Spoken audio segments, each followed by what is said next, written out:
गुरुर्ब्रह्मा गुरुर्विष्णु गुरुर्देवो महेश्वरा गुरु साक्षात् परब्रह्मा तस्मै श्री गुरुवे नमः।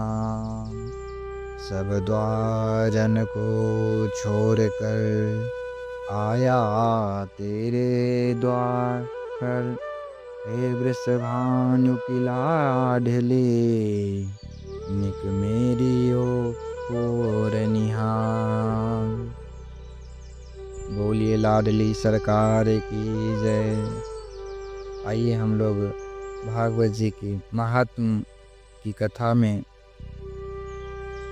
आगे की ओर बढ़ते हुए भगवान श्री नारद जी ने भक्ति मैया को किस प्रकार से प्रेरणा दी, हम लोग पिछले दिवस श्रवण किए थे। आज की कथा में अपने कथा को आगे बढ़ाते हुए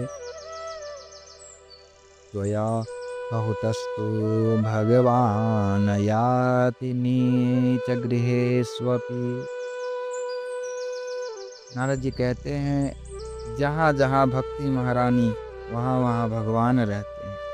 चाहे वह व्याध का घर हो, बहेलिया का घर हो या रैदास का घर, या भगवान की भक्त मीराबाई का घर क्यों ना, गजेंद्र का घर हो या किसी भी प्रकार का वो जीव हो या ना हो, मनुष्य है, कोई का घर हो, भक्ति उसके हृदय में विराजमान हो, भगवान उसके घर में थिरकते रहते हैं, खेलते रहते हैं।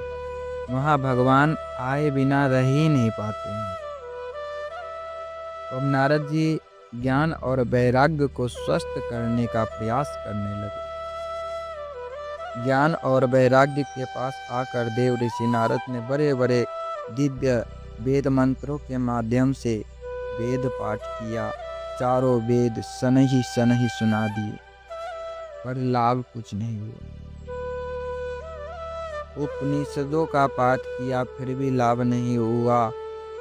सबका सार जो भगवान श्री कृष्ण के मुख से निकला है, भगवत गीता भी सुना दी, वह भी एक बार नहीं अपितु गीता पाठेर मोहर मोहर, अनेकों बार श्रीमद् भगवत गीता का पाठ सुनाया। थोड़ी सी चेतना आती और फिर गिर जाते। अब नारद जी को भी चिंता होने लगी कि हमने सारे दवा खिला दिए, लेकिन ये तो ज्ञान और वैराग्य यहाँ पे उठ नहीं रहा। ज्ञान प्रवृद्धताम शीघ्रम रे वैराग्य प्रबुद्धता। निवेदन करने लगे नारद जी, खड़े हो जाओ, ज्ञान वैराग्य सावधान हो जाओ। बहुत प्रयत्न करने पर जब कोई लाभ नहीं दिखा तो नारद जी चिंता होने लगी कि अब क्या करें। मेरे तो औषधालय में जितनी चूर्ण चटनी थी सब चटा दी, और इन दोनों का कोई स्वास्थ्य में सुधार ही नहीं हो रहा है। ऐसा विचार करके नारद जी बहुत चिंतित हो रहे थे। तो आकाश से आकाशवाणी होती है, व्योमवानी तदैवा भुन मारिषे खिद्यतामिति उद्यमः सफलस्तेयं भविष्यति न संशयः। आकाशवाणी ने दिशा निर्देश नहीं दिया कि कहाँ जाना है और किस संत से मिलना है। नारद जी आप उद्यम करो, अर्थात आप जो है मेहनत करो, कोशिश करो, सफलता आपको अवश्य मिलेगी। नारद जी ने पूछा कि क्या करूं, कहाँ जाऊं, बताइए। आकाशवाणी ने कहा एतर्थम तु सत्कर्म सुरसे त्वाम समाचरः। नारद जी सत्य कर्म करो तभी वह स्वस्थ होंगे। वह सत्कर्म कैसा होगा, किस प्रकार से किया जाएगा, यह कोई संत तुम्हें बताएगा, समझाएगा।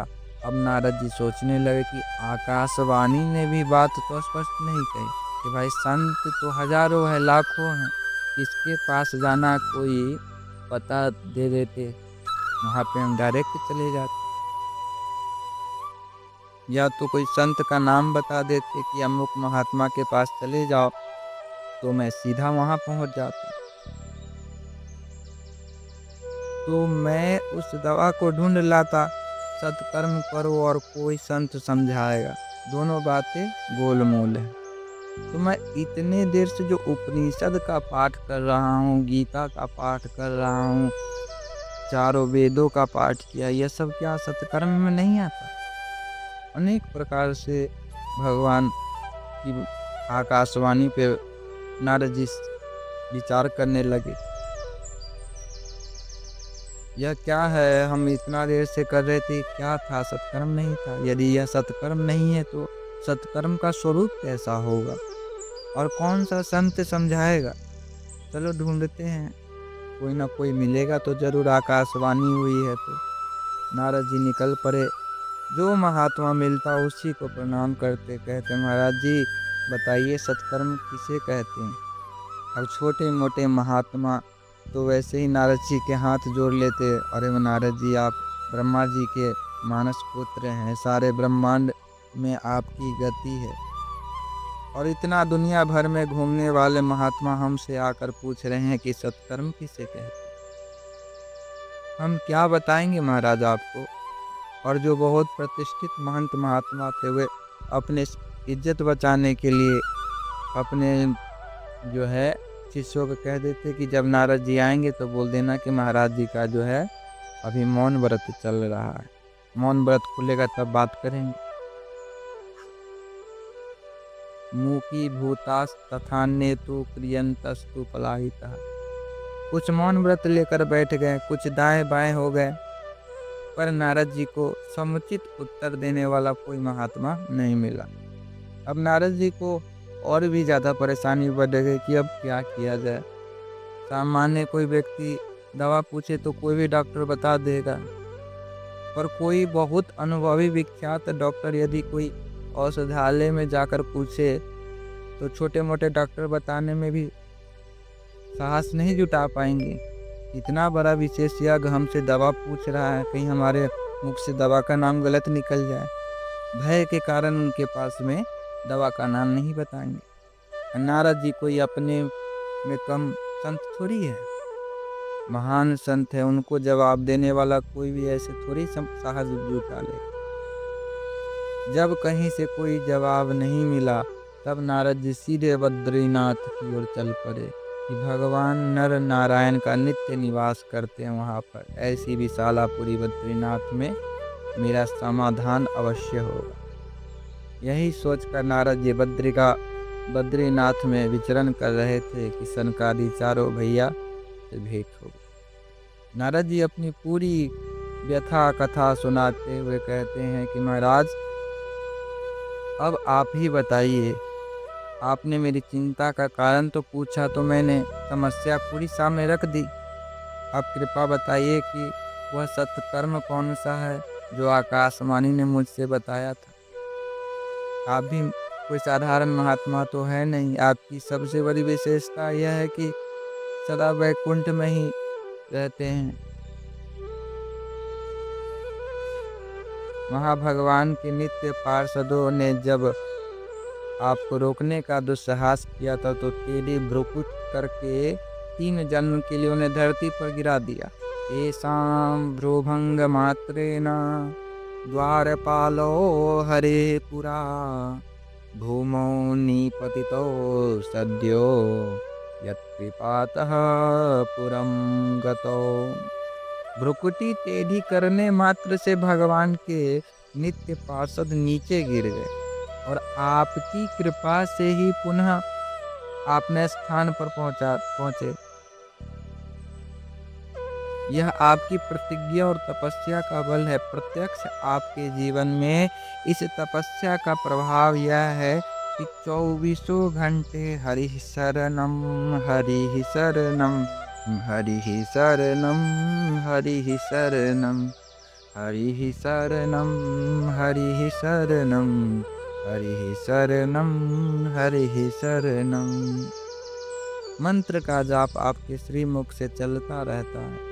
इसीलिए जरा आयुष्मान बाध्यते, आपको कभी बूढ़ा नहीं होना पड़ता। पूर्वजों के भी पूर्वज हो गए हैं पर भी आज भी आप 5 साल से कभी 6ठा साल में प्रवेश नहीं ले रहे और काल की गति आपको प्रभावित भी नहीं कर पा रहे, इसीलिए आप जैसे संत और कहाँ होंगे। कृपा करके मुझे आप ही बताइए कि वह सत्कर्म कौन सा था जो आकाशवाणी ने मुझे बताया। चारों भैया मुस्कुरा कर कहते हैं, नारद जी, मात्र इतनी छोटी सी बात को लेकर के आप इतने परेशान हो रहे हैं। बिल्कुल चिंता को आप त्याग दीजिए, समाधान हमारे पास में है। माम चिंताम कुरु देवर्षे हर्षम चित्ते समावह उपायः सुख साध्योत्र वर्तते पूर्व एव हि। सनकादियों ने कहा कि जो सत्कर्म आकाशवाणी ने कहा था वह कोई और नहीं बल्कि श्रीमद्भागवतालापः स तु गीतः सुकादिभिः। श्री सुखदेव जी जैसे परमहंसों के श्रीमुख से गाया हुआ वह मधुर गीत श्रीमद्भागवत ही है। वह दिव्य औषधि है जिसका पान करने से ज्ञान और वैराग्य का यह वृद्धावस्था दूर हो जाए और नव यौवन संपन्न होकर अपनी मैया के साथ नृत्य करेंगे। जब नारद जी को सनकादियों की बात पर विश्वास नहीं हुआ तो सनकादि कहते, नारद जी वही दवा हमारा है। आपने सारे वेद सुनाए, उपनिषद सुनाए, भगवत गीता सुनाई, परंतु हम आपको विश्वास दिलाते हैं कि श्री सुखदेव जैसे परमहंसों का गाया हुआ यह जो भागवत का दिव्य मधुर गीत है, इसका श्रवण करने मात्र से ज्ञान और वैराग्य स्वस्थ हो जाएंगे, उनकी सारी बीमारी दूर हो जाएगी। नारद जी बोले, महाराज भागवत तो मैंने भी पढ़ा है, मेरे पिता ब्रह्मा जी ने मुझे भागवत का अध्ययन कराया था, इसीलिए मैं जानता हूँ कि भागवत में जो भी व्याख्याएं हैं वह सब वैदिक सूत्रों की व्याख्या है और वेद रूपी वृक्ष का ही तो फल श्रीमद् भागवत है। जब वेद उपनिषद सुनाने से कुछ नहीं हुआ तो वेदों की व्याख्या करने वाले ग्रंथ श्रीमद् भागवत से भला क्या हो जाएगा। सनकादि मुस्कुराते हुए बोलते, नारद जी कोई आम का मीठा फल खाने वाला यह कहे कि वह फल जब इतना मधुर है तो वह वृक्ष भी कितना मधुर होगा।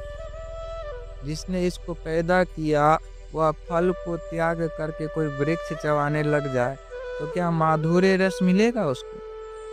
स्वाद लेने के लिए फल का ही सेवन करना पड़ेगा। वृक्ष का वह से स्वाद लेगा तो उसे फल का स्वाद वृक्ष में नहीं मिल सकता। दूध से घी निकलता है पर जो काम घी करेगा वह दूध नहीं कर सकता है। और घी में बढ़िया बढ़िया पूरी सेकते सेकते अगर घी खत्म हो जाए और कोई तर्क दे दे कि बची हुई पूरी को दूध से निकाल दो तो क्या पूरी निकल सकता? नहीं निकल सकता। गन्ना का रस ही शक्कर बनाता है पर जब मिठाइयाँ शक्कर से बनती है वह गन्ने के रस से नहीं बन पाएगी। इस प्रकार से अनेक दृष्टांत देकर के शंकादियों ने नारद जी को समझाया। तब नारद जी की शंका तुरंत दूर हो गई और नारद जी हाथ जोड़कर बोले, भैया अब मैं समझ गया कि पढ़ लिख कर कोई भी कितना भी बड़ा पंडित बन जाए पर आप जैसे महापुरुषों का सत्संग जब तक नहीं करेगा तब तक शास्त्रों का रहस्य नहीं समझ सकता। पर आप जैसे महान संतों का दर्शन भी ऐसे नहीं मिलता। भाग्योदय न बहुजन्म समर्जितेन सत्संगमं च लभते पुरुषो यदा वै अज्ञान हेतु कृतमोहमदान्धकार नासं विधाय हि तदोदयते विवेकः।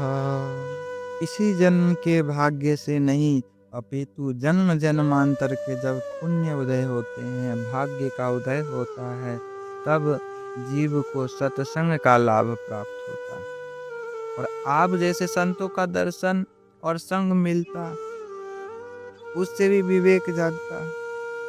जब विवेक का सूर्य उदय होता है तब अज्ञान का सारा अंधकार नष्ट हो जाता है। ऐसी बात को हमारे गोस्वामी तुलसी बाबा कहते, बिनु सत्संग विवेक न हो कोई, राम कृपा बिनु सुलभ न सोई।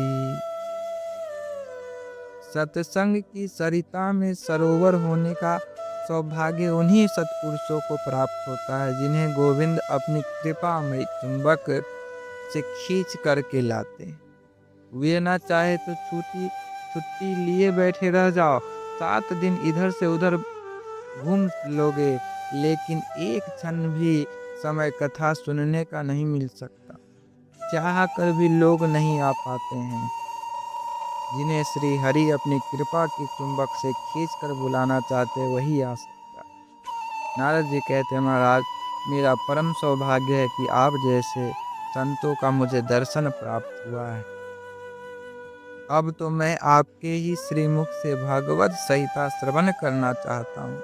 सनकादि बोले, नारद जी हमें तो एक ही प्यारी जगह लगती है, माँ गंगा की पावन पुलिन हरिद्वार। उसी के आनंद तट पर कथा होगी और हम सभी श्रवण करेंगे। गंगा द्वार समीपे तु तटमानंद नामकम। एक बात विचारणीय है कि जब कहीं भी कथा करनी थी तो बद्रिकानाथ में ही कर लेते। बद्रिकानाथ से उतरकर हरिद्वार में आयोजन करने क्यों प्रश्न उठता। इसका उत्तर यह है कि बद्रिकानाथ में कथा तो प्रेम से हो जाएगी, पर श्रोता कहाँ मिलेंगे। यह उस काल की बात है जब लोग प्रायः महाप्रायण करने ही जाते थे। गिने चुने लोग बद्रीनाथ पहुँच पाते, और जो पहुँच जाते वह इतने सिद्ध कोटि के होते कि उनकी वहीं पे समाधि लग जाती, दोबारा आने की बात ही नहीं। तो पहले तो गिने चुने लोग उसमें सब समाधि लगाए बैठे थे, वहाँ कथा कौन सुनेगा। इसीलिए नीचे उतर करके हरिद्वार की पावन भूमि आए। और दूसरी बात यह है कि ज़्यादा नीचे भी इसलिए नहीं गए कि सिद्ध कोटि के संत वह संसारियों के बीच ज़्यादा नहीं जाते। हरि का द्वार है वह हरिद्वार। यहाँ पर यह कथा का ज्ञान दीप प्रज्वलित हुआ तो ऊपर नीचे बाहर भीतर सर्वत्र इसका प्रकाश पहुँचेगा। दिल्ली वाले कथा सुनना चाहे तो चिट्ठी लेकर हरिद्वार आ सकते हैं। बद्रिकाश्रम वाले पर्वतमालाओं में विराजमान जो सिद्ध कोटि के संत है, यदि उन्हें सुनना चाहे तो थोड़ी सी समाधि छोड़कर हरिद्वार तक आ जाएंगे। जीवन मुक्त ब्रह्म पर चरित सुनहि तजी ध्यान। महात्मा लोग ध्यान समाधि आदि छोड़ करके नीचे आ जाएंगे और संसारी लोग नीचे से थोड़ा ऊपर आ जाएंगे। इसीलिए यह भव्य आयोजन के मध्य भूमि हरिद्वार में ही करना श्रेष्ठ हो। तो नारद जी सनकादि चारों भैया के साथ में हरिद्वार की पावन भूमि में आए और नारद जी ने बढ़िया गंगा जी की रेती इकट्ठी करके एक छोटा सा मंच बना दिया। चारों भैया उसी पर व्यासपीठ पर समझ करके बैठ गए और गद्दा और बिछौने की कोई जरूरत ही नहीं। गंगा जी की नव कोमल बालूकन में ही महात्माओं के आसन जम गया और गंगा मैया की पावन पुलिन पर प्रेम पूर्वक भगवान की भगवत मंगलमय कथा सनकादियों ने प्रारंभ कर दी। इसीलिए मुनियों को पता चला कि सब दौड़े दौड़े भागे चले आ रहे हैं। कौन कौन से मुनि आए, कौन कौन से ऋषि आए, आइए हम लोग श्रवण करते हैं। भृगुर्वसिष्ठ शवनश्च गौतमो मेधातिथिर्देवलदेवरातो रामस्तथा गाधिसुतश्च साकलो मृकण्डुपुत्रा त्रिजिपफलादा योगेश्वरो व्यासपराशरौ च छाया सुखो जाना जलिहो मुख्या सर्वेप्यमी मुनिगणाः सह पुत्र शिष्या स्वएष्टिभिरायुरति प्रणयेन युक्ता। जो गृहस्थ संत थे वो अपने स्त्री पुत्र आदि के साथ दौड़े दौड़े आए। जो विरक्त संत थे वो अपने शिष्यों को परिकर बना करके लेकर आए। जब ऋषि मुनि सब दौड़े दौड़े आ रहे हैं, देखते देखते गंगा का तट ऋषियों से भर गया। कोई जय जयकार बोल रहा है, कोई शंख फूंक रहा है, कोई ताली बजा रहा है। जय शब्दः नमः शब्दः शंख शब्द। गंगा का पावन भूमि जय घोष से गूंज उठा। अब उस पावन संतों की समाज के मध्य सनकादियों ने कथा का शुभारंभ किया। सदासेव्यः सदासेव्या श्रीमद्भागवती कथा, यस्याः श्रवणमात्रेण हरिश्चित्तं समाश्रये। सनकादि कहते हैं भगवान की कथा सदैव श्रवण करने योग्य है। इसके श्रवण करने मात्र से चित्त में हरि चिपक जाते हैं। वह टेढ़ी टांग वाला प्रभुभूत चित्त में ऐसा गड़ जाता है कि तुम निकालना भी चाहोगे तो न निकलेगा। पुरुष सूक्त गायत्री आदि के जप से जो सुकृत प्राप्त होता है, जो पुण्य प्राप्त होता है, वह भागवत के श्लोक श्लोक के पाठ करने मात्र से प्राप्त होता। और मानव तन पाकर भी जिसने इस परम लाभ को प्राप्त नहीं किया, वह चांडाल के समान है, गधे के समान है, श्वास लेता हुआ मुर्दे के समान है। इस प्रकार न जाने कितनी गालियां दे डाली। नारद जी ने पूछा, महाराज आप क्यों गाली देते हो? सनकादि बोले, यह गाली हम नहीं दे रहे हैं। एवं वदंती देवी देव समाज मुखिया। ऐसा आकाश में खड़ा पूरा देव समाज कहता है। इन अभागों को देखो जो भगवान के चरितामृत की पवित्र धारा बह रही है, और यह उसमें आचमन और अवगाहन भी नहीं करते हैं। हम लोग अमृत का कलश लेकर के गए, फिर भी भगा दिए गए, और इन्हें यह कथा अमृत सुलभ में प्राप्त हो रहा है, पर यह लोग जाते नहीं, श्रवण नहीं करते हैं। इसीलिए उन जीवों को दुर्भाग्य पर देवता लोगों ने उन्हें गालियां दी। सनकादि चारों भाई भागवत की महिमा मुक्त कंठ से गा रहे थे कि उसी क्षण एक दिव्य अलौकिक नाम संकीर्तन की ध्वनि सुनाई पड़ी। सबने क्या देखा? भक्त ही सुतौ तौ तरुणौ गृहीत्वा प्रेमैकरूपा सहसा विरासे। श्री कृष्ण गोविंद हरे मुरारी, नाथेति नामानि मुहे बदन्ति। श्री कृष्ण गोविंद हरे मुरारी, हे नाथ नारायण वासुदेवा। श्री कृष्ण गोविंद हरे मुरारी, हे नाथ नारायण वासुदेवा।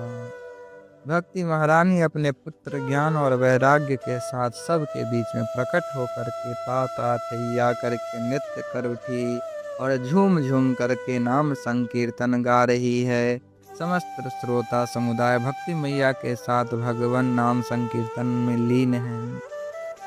भगवान के मधुर मंगलमय नामों का दिव्य संकीर्तन करती हुई माता भक्ति श्रोता समुदाय के बीच प्रकट हो गए। श्रोता बंधु सब तर्क वितर्क करने लगे।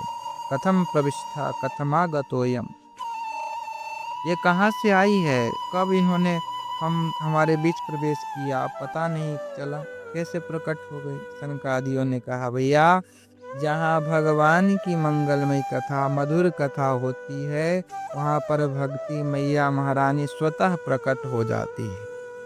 भक्ति मैया ने सनकादियों से प्रणाम करके पूछा, भगवान यहाँ आपने बैठने की अलग अलग व्यवस्थाएं सबको दी है, परंतु अहम प्रतिष्ठामि, महाराज मैं कहाँ बैठूं? मेरा स्थान कौन सा है बताइए। सनकादियों ने कहा, देवी यहाँ जितने भी वैष्णव भक्त हैं, श्रोता समुदाय बैठा हुआ है, उन सब के हृदय भवन में जाकर के आप विराजमान हो जाइए, क्योंकि त्रिभुवन में वही धन्य है जिसके हृदय भवन में भक्ति का निवास है। जिसके भवन में भक्ति महारानी विराजमान हो जाए, फिर उसे भगवान के पीछे नहीं भागना पड़ता है, अपितु भगवान उसके पीछे भागते हैं। सकल भुवन मध्य निर्धनास्ते धन्या निवसति हृदयेषां श्रीहरेर्भक्तिरेका हरिरपि निजलोकं सर्वथा तो विहाय प्रविशति हृदि तेषां भक्तिसूत्रोपनद्धम्। त्रिभुवन में वही धन्य है जिसके हृदय भवन में भक्ति महारानी विराजमान है, क्योंकि भगवान जिस भवन में भक्ति को देखते हैं, फिर अपना वैकुंठ त्याग करके उस भक्त के हृदय में भगवान जबरदस्ती घुस करके बैठ जाते हैं। भवन सुंदर हो और भगवान की प्रियतमा भक्ति समन्वित है, तो भगवान कैसे उस पर कब्जा न करे। खाली मकान पर ही कब्जा होता है, और भगवान भवन में झांक करके देखते हैं। जब देखते हैं कि काम क्रोध मोक्ष लोभ मद मोह मत्सर ईर्ष्या द्वेष छल कपट, अरे साहब इस सब भवन में तो बड़ी लंबी सेना पड़ी हुई, अपने लिए तो स्थान ही रिक्त नहीं बचा, तो ठाकुर जी वहाँ से लौट जाते हैं। और जब झांक कर देखते हैं कि भवन एकदम सुंदर है, ना काम है, ना क्रोध है, ना लोभ है, भवन खाली देखते ही सुंदर भगवान वहाँ पर विराजमान हो जाते हैं, क्योंकि भगवान ही कहते हैं निर्मल मन जन सो मोहि पावा मोहि कपट छल छिद्र न भावा। भगवान स्वयं कहते हैं मुझे कपटी व्यक्ति मुझे अच्छा नहीं लगता है, जो नित्य प्रतिदिन दूसरे का बुरा चाहता, वो मेरा भक्त नहीं हो सकता। मेरा भक्त तो सदा सबका अच्छा चाहेगा, मेरा भक्त तो सदा सबके लिए सबके खुशी में खुश रहेगा। इस प्रकार से भगवान शुद्ध जी कहते हैं, हे ऋषियों, अब देव ऋषि नारद ने सनकादियों से कहा कि भगवान हमें प्रत्यक्ष देख लिया कि श्रीमद् भागवत के श्रवण से ज्ञान और वैराग्य के साथ भक्ति किस प्रकार से पुष्ट होकर नृत्य कर रही। अब यह प्रश्न करना चाहता हूँ कि श्रीमद् भागवत के सुनने से केवल भक्ति ज्ञान और वैराग्य ही पुष्ट होते हैं, अथवा पापियों के पाप भी धुल जाते हैं? यदि हो सकता है तो कैसे पापियों का पाप संभव है धुलना, बताइए। के विशुद्ध्यंति वदंतु मह्यम। सनकादि मुस्कुराने लगे, कहते नारद जी कैसे कैसे पापी करते हैं, इसे तो छोड़ दीजिए। हम तो यह कहते हैं कि जिसमें जीवन में पाप के अतिरिक्त दूसरा कोई कार्य ही न किया, अत्याचार दुराचार भ्रष्टाचार पापाचार में ही अपना जीवन जिसने समर्पित कर दिया हो, ऐसा महापापी कदाचित जीवन में एक बार भी कथा श्रवण कर ले तो मरने के बाद कहीं भूत प्रेत नहीं बनेगा। मरने की तो छोड़ दो, वह अगर मृत्यु को प्राप्त कर जा रहा है, अगर भूत प्रेत भी बन जा रहा है, तो वह एक बार कथा सुन ले कोई भी योनियों में, तो उसका कल्याण सुनिश्चित है। ये मानवः पाप कृतस्तु सर्वदा सदा दुराचार दता विमाग्रदा। नारद जी बोले, वाह महाराज, गजब की बात कर दिया आपने। जीते जी की बात छोड़ दो, मरने के बाद भी सुन करके तर जाएंगे। ऐसा कभी आज तक संभव हुआ है कि कोई प्रमाण है क्या? सनकादियों ने कहा, हाँ नारद जी,